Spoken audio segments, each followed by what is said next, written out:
Dans cette vidéo, on va voir ensemble comment créer un business en ligne, comment générer des revenus passifs et potentiellement comment gagner 1200 € par mois avec ce système-là. Alors reste bien tout au long de cette vidéo parce qu'on va découper cette vidéo en plusieurs parties et je vais t'expliquer dedans comment tu vas pouvoir créer ton propre business en fonction de l'activité que tu fais déjà actuellement. Peut-être que tu crées des sites web pour des clients ou peut-être que tu as l'intention un jour de t'installer à ton compte et de créer tes propres sites web pour des clients. Alors ça peut être créer des sites web, ça peut faire des audits en termes de SEO ou d'autres corps du métier, du métier de création de site web ou de gestion de site web, d'accord. Et l'idée c'est que en plus de cette activité d'indépendant, parce que le problème c'est que quand on est indépendant, un mois on va toucher 2000, un autre mois on va toucher 5000, un autre mois on va toucher 10 000 et le mois suivant on va peut-être toucher 0.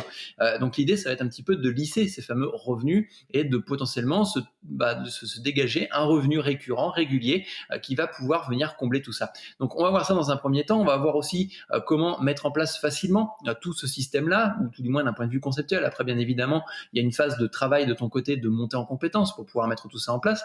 Et on va voir aussi comment faire en sorte que cette activité soit de plus en plus rentable au fur et à mesure que tu vas trouver de nouveaux clients. Donc on va voir tout ça en détail. Je vais filmer mon écran, je vais te montrer un petit peu les concepts de cette activité-là. Mais attention, parce que je tiens à te prévenir, je suis pas là pour te faire rêver, je suis pas là pour te parler de, je sais pas, de cocotier ou quoi que ce soit, malgré le fait que je te parle de revenus récurrents ou de revenus passifs, parce qu'en règle générale, l'idée du revenu passif est assez séduisante. On est bien d'accord que dans la méthode que je vais te donner, il y a quand même une phase de travail à réaliser avant de pouvoir toucher cet exemple de 1200 € par mois. Tu vas voir que tu pourras mettre les chiffres que tu veux derrière. Donc non, je suis pas là pour te faire rêver. Non, ça va pas forcément être facile à mettre en place pour tout le monde. Donc voilà, l'idée c'est de pouvoir t'expliquer ce modèle-là et puis que tu puisses le reproduire derrière. Donc reste bien jusqu'à la fin de cette vidéo parce qu'on va décortiquer ça en 4 grands modules. Le premier module, donc ça va être l'explication un petit peu rapide de ce qu'est un revenu passif pour te faire un petit rappel si tu connais pas ça. Le deuxième module, ça va être de justement la stratégie qui va te permettre de générer ces fameux revenus passifs. Et le troisième module, ça va être de justement mettre en place la stack technique au niveau de ces revenus passifs. Et enfin, de pouvoir t'expliquer comment est-ce que tu vas pouvoir vendre justement ce fameux service pour pouvoir par la suite toucher des revenus récurrents. Mais avant tout ça, il faut savoir que 85% des personnes qui regardent cette chaîne ne sont pas abonnées. Et c'est quand même dommage parce que au final, des conseils comme celui-ci, je vais en donner régulièrement, donc des conseils orientés business, mais aussi des conseils orientés architecture, conception d'applications, développement informatique. Tout ça, c'est des conseils que je donne de façon régulière. D'ailleurs, tu vois, les dernières vidéos, si tu les regardes, elles sont extrêmement précises, elles sont extrêmement poussées. On va vraiment dans le détail. Donc, n'hésite pas à t'abonner, à cliquer sur le bouton s'abonner et sur la cloche de notification pour recevoir les prochains conseils que je vais envoyer sur cette chaîne.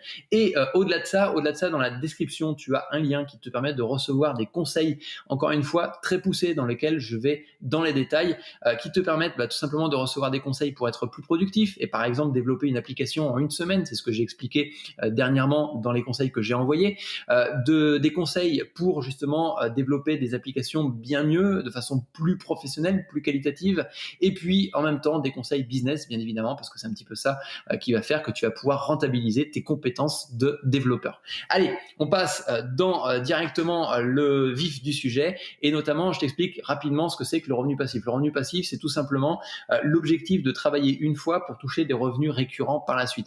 Attention, encore une fois, je suis pas là pour te faire rêver. J'ai bien dit travailler une fois, donc cette quantité de travail peut être plus ou moins importante en fonction de ce que tu veux mettre en place, d'accord? Ça faut bien le comprendre. Si tu veux par exemple monter une boutique en dropshipping, tu as énormément de choses à faire. Il faut que d'une part tu trouves les idées de produits à vendre, que tu fasses toute la partie technique au niveau de ton site web, que tu intègres tous les produits, que tu puisses mettre toute la partie automatisation du business derrière.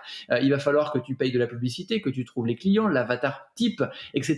Donc tu as une masse d'énergie, une masse de travail à réaliser dans un premier temps, mais bien évidemment, une fois que tout est mis en place et que tout est automatisé derrière, et bien évidemment, par la suite, suite, ça va devenir beaucoup plus simple de gérer ce système-là. Tu auras beaucoup moins de choses à gérer et tu vas toucher des revenus récurrents sur une activité que tu as fait. On peut trouver une autre comparaison, notamment au niveau de la voiture. C'est-à-dire que la voiture, tu vas commencer à mettre la clé dans le contacteur et là, il va dégager une énergie assez importante de façon à démarrer le moteur une première fois, de démarrer les engrenages et tout ça. Et par la suite, tu vas pouvoir rouler de façon très simple d'un point A à un point B. Un dernier exemple, un petit peu plus capitaliste, un actionnaire va acheter des actions d'entreprise et derrière va pouvoir toucher ce qu'on appelle des dividendes. Donc c'est des revenus qui vont tomber soit une fois par an, soit tous les 6 mois, soit tous les 4 mois. Et son travail à lui sera bien évidemment beaucoup plus simple et très certainement avec beaucoup moins d'énergie, sera de mettre de l'argent dans une entreprise. Donc voilà, ça veut dire que ce qu'il faut bien comprendre dans le revenu passif, c'est qu'en fonction de l'activité que tu vas avoir, en fonction de l'activité que tu vas faire, il y a peut-être une masse de travail qui va être plus ou moins importante. Et effectivement, il y a des personnes qui sont un peu plus chanceuses, entre guillemets, ou qui ont choisi le business où il y a peut-être un peu moins de travail à réaliser. Après, bien évidemment, encore une fois, je suis pas là pour te faire rêver. Tu auras toujours une part de travail à mettre en place. Allez, la stratégie, comment est-ce qu'elle fonctionne? Tu vas voir qu'elle est extrêmement simple. Elle est extrêmement simple et pourtant, il faut y penser. Et c'est quelque chose qui est pas nouveau. C'est quelque chose qui existe dans les agences de marketing, dans les agences de création de sites web. Des personnes les ont déjà mis en place. Et notamment, l'idée est là, c'est-à-dire que tu vas avoir un premier client. Donc là, je te filme mon écran. Tu vas avoir un premier client et ce client-là, ce que tu vas faire, c'est que tu vas lui créer un site web. Tu vas lui créer un site web. Alors SW, c'est plutôt l'inverse. Tu vas lui créer un site web à cette personne-là. Et en règle générale, ce qui se passe, c'est que soit il a déjà son nom de domaine, donc dans ces cas-là, il a été chez par exemple OVH. Hop, il a été chez OVH, il a récupéré un nom de domaine et il a dit voilà, moi je veux être positionné sur ce nom de domaine, etc., etc. Tu lui crées son site web. Et là, il a deux possibilités. La première possibilité, c'est d'aller acheter un hébergement chez OVH, d'accord? Ça veut dire que concrètement, il va payer, on va dire à peu près 60 € par an pour pouvoir avoir son propre site web sur un hébergement qui est en règle générale un hébergement mutualisé et sur lequel il va mettre son site web et il va en tant que client gérer toute la solution technique par la suite. Sauf que toi, en fin de compte, tu pourrais très bien lui proposer le système, c'est-à-dire de lui dire écoutez, moi ce que je vous propose, c'est de gérer votre hébergement, d'aller acheter votre hébergement, de gérer votre site web, etc., etc. Sauf que ces 60 €, ça va être difficile de lui faire augmenter le tarif, de lui dire voilà, ça va vous coûter 100 € par an. Et puis pour moi, je trouve pas ça suffisamment rentable. Moi, je préfère que la personne me donne 60 €, mais directement par mois. Alors comment est-ce que je vais faire pour pouvoir justement lui facturer par mois? Je vais t'expliquer dans le dernier point de cette vidéo. Mais concrètement, l'idée, ça va être d'acheter directement ton matériel et de lui proposer ton propre service d'hébergement. Et il en existe plein. C'est pas quelque chose qui est nouveau que je te propose. C'est tout simplement quelque chose qui techniquement peut paraître compliqué à mettre en œuvre, d'accord? Et au final, avec les technologies qu'on a aujourd'hui en tant que développeur, ça devient extrêmement simple. Sauf que concrètement, tu vas pas forcément aller acheter un gros serveur, par exemple, avec 2 Tera de disque dur, avec 8 Go de RAM, d'accord, avec X de processeur, etc. Enfin, les différentes caractéristiques techniques. Et tu vas pas mettre une personne sur ce serveur-là alors que celui-ci te coûte 100 € par mois, d'accord? Ça serait complètement illusoire, ça serait complètement pas logique. Par contre, ce que tu vas pouvoir faire, et là, c'est là où la stack technique, 1, 2, 3, la stack technique, je vais pas y arriver. Donc, la partie technique va arriver, c'est que tu vas pouvoir découper ce fameux serveur en plein de petites portions. Alors comment est-ce qu'on va faire? Il y a plusieurs technologies qui existent, mais il y en a une que réellement je préfère. La première technologie, c'est la virtualisation, c'est-à-dire que tu vas virtualiser des petits environnements à l'intérieur de ces différents petits carrés, d'accord? Et tu vas dire à ce client-là, écoutez, monsieur le client, vous allez prendre la place numéro X, d'accord? Et puis tu vas avoir un autre client qui lui va prendre la place numéro Y, etc., etc.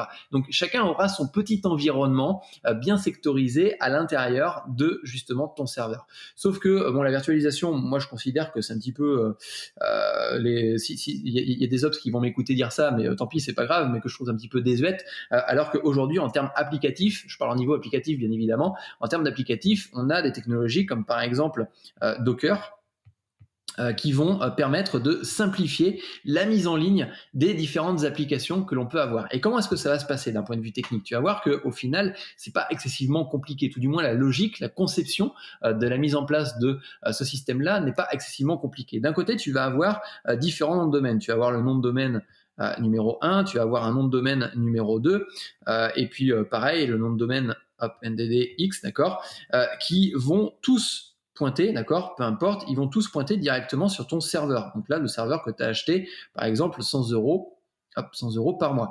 Donc ça veut dire que tous les mois, tu vas payer 100 euros de serveur. Mais toi, ce que tu veux faire, c'est rentabiliser ce serveur au maximum et de mettre plusieurs sites dessus. Et ce qui va se passer, c'est que tous les noms de domaine vont taper sur ce serveur-là. Il va falloir différencier au final tout ça. Et ce que tu vas mettre en place, c'est en front une première partie qui va être ce qu'on appelle un reverse proxy. Alors le terme technique est peut-être un peu compliqué. Ce qu'il faut bien comprendre derrière, c'est qu'en fin de compte, le reverse proxy, ce qu'il va faire, c'est qu'il va aller prendre le nom de domaine, par exemple numéro 1, aller chercher dans sa petite base de données d'applications qu'il a sur son propre serveur et d'aller pointer vers ce que l'on appelle un container. Alors un container, qu'est-ce que c'est? Sous Docker, un container, c'est tout simplement le packaging d'une application complète. C'est-à-dire que tu vas avoir un container avec une configuration d'un site web de type WordPress, par exemple. Tu vas avoir un autre container qui va être tout simplement, par exemple, un PrestaShop. Hop, un PrestaShop. Tu vas potentiellement avoir un autre container qui va être, je sais pas, on pourrait imaginer un Drupal, voilà, pour faire simple. Hop, un Drupal. Donc ça veut dire que chacun des différents noms de domaine va pouvoir, par l'intermédiaire de ce fameux reverse proxy que tu vois au milieu, d'accord, ce fameux reverse proxy va être réorienté vers un container en particulier. Donc les containers, encore une fois, ce sont des petits packaging d'applications dans lesquels tu vas pouvoir héberger un site web. Et tu vas pouvoir mettre plein de sites web en fin de compte sur ce fameux serveur. Tu vas pouvoir mettre peut-être 10, 20, 100 sites web directement sur ce serveur web. C'est là où ça devient intéressant. Alors la technologie, parce que je te parlais de technologie aussi, d'un côté tu vas avoir Docker qui va te permettre de générer ces fameux containers, notamment celui-ci, le reverse proxy qui est un container. Et pour la partie reverse proxy, d'accord, derrière ce que tu vas pouvoir utiliser, donc il en existe plusieurs.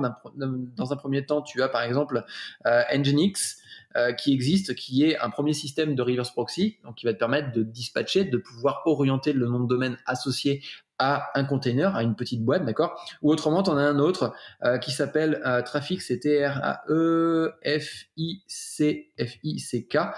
qui est un autre système que je connais un peu mieux, que j'utilise moi, pour une simple et bonne raison, c'est que ce service-là te permet d'ajouter à chaud très rapidement un nouveau container, un nouveau site web, sans avoir à redémarrer quoi que ce soit derrière.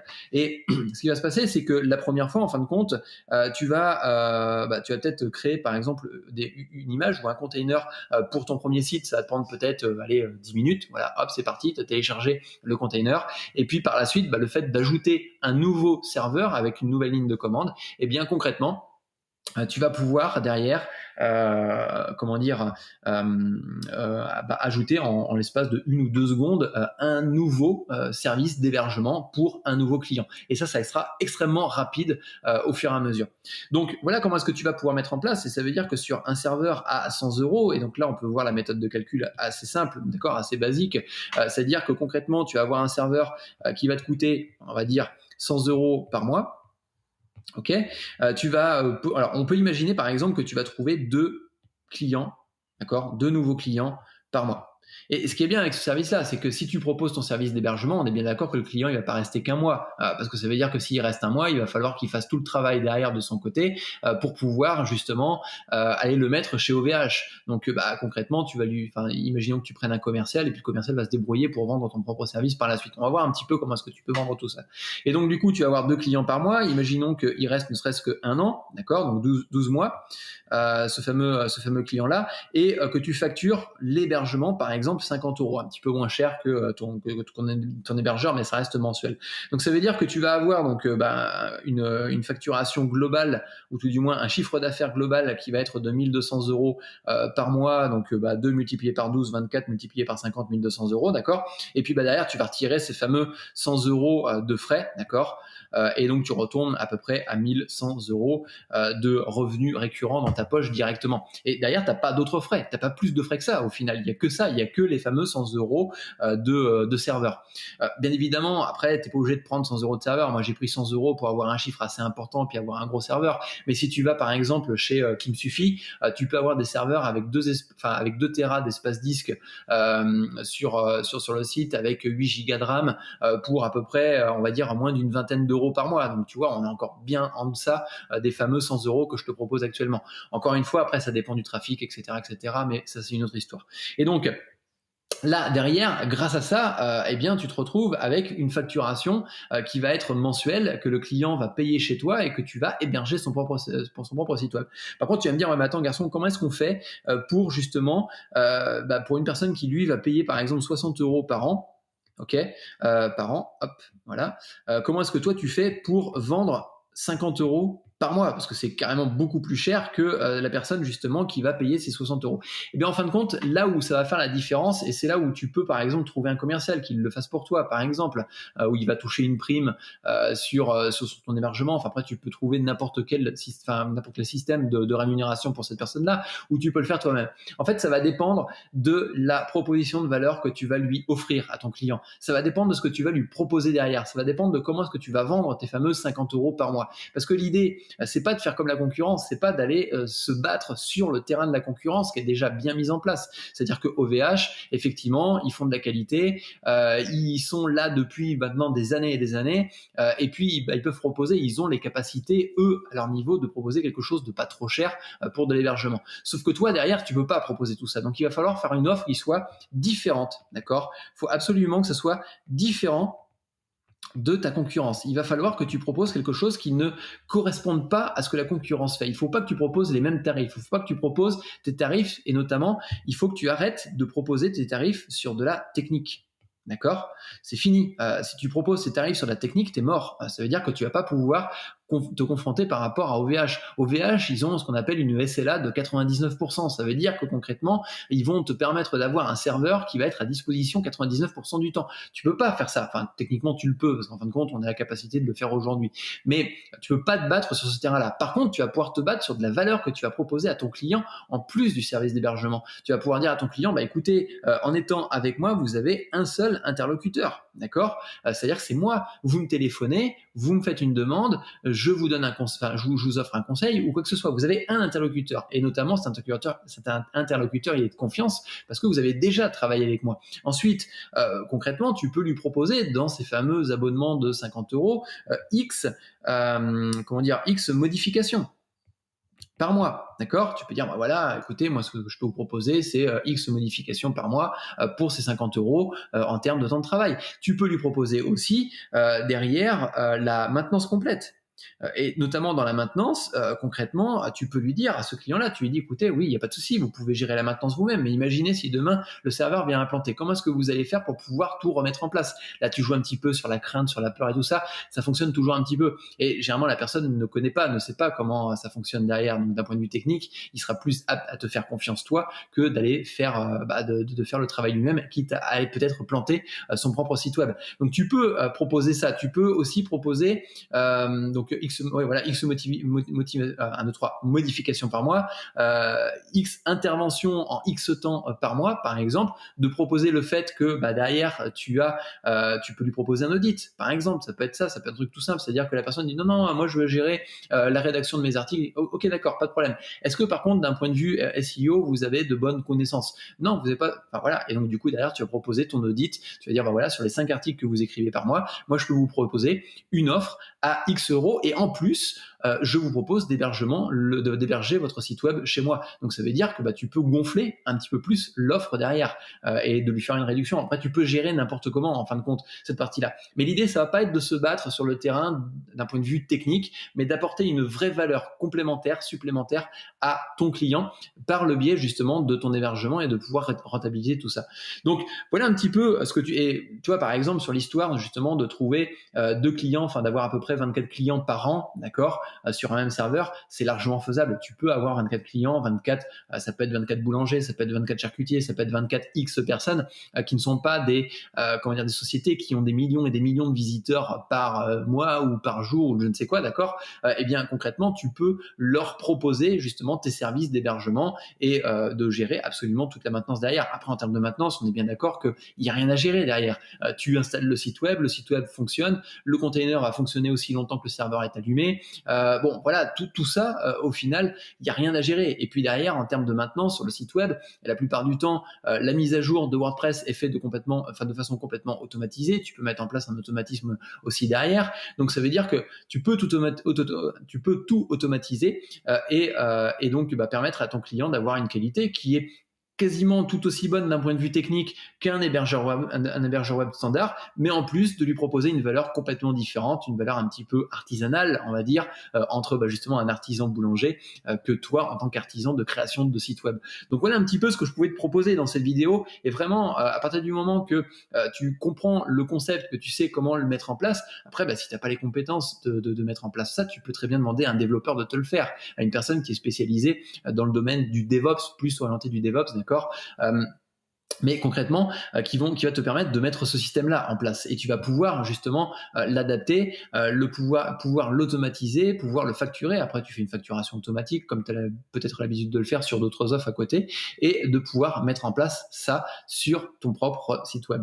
Donc voilà un petit peu d'un point de vue stratégique, comment est-ce que tu peux mettre ça en place, d'un point de vue en même temps technique, comment est-ce que tu peux le mettre en place, et comment est-ce que tu peux vendre ce service-là. Si tu as apprécié la vidéo, si tu l'as apprécié, n'hésite pas à aller chatouiller les petits algorithmes de YouTube en lâchant un petit like, ça me fera toujours plaisir. N'hésite pas à rajouter des informations dans les commentaires, ça peut être super intéressant, ça peut être super enrichissant si toi derrière tu viens rajouter des idées, et puis même si tu as des questions, des idées de business que tu voudrais peut-être toi monter, peut-être que je pourrais venir rajouter des vidéos sur cette partie-là, sur cette idée-là, de façon à t'aider en vidéo à mettre en place un système de ton côté. Ça peut être sympa, ça peut être intéressant comme concept, donc n'hésite pas à me le dire dans les commentaires, et sur ce, je te dis à plus tard. Ciao, bye.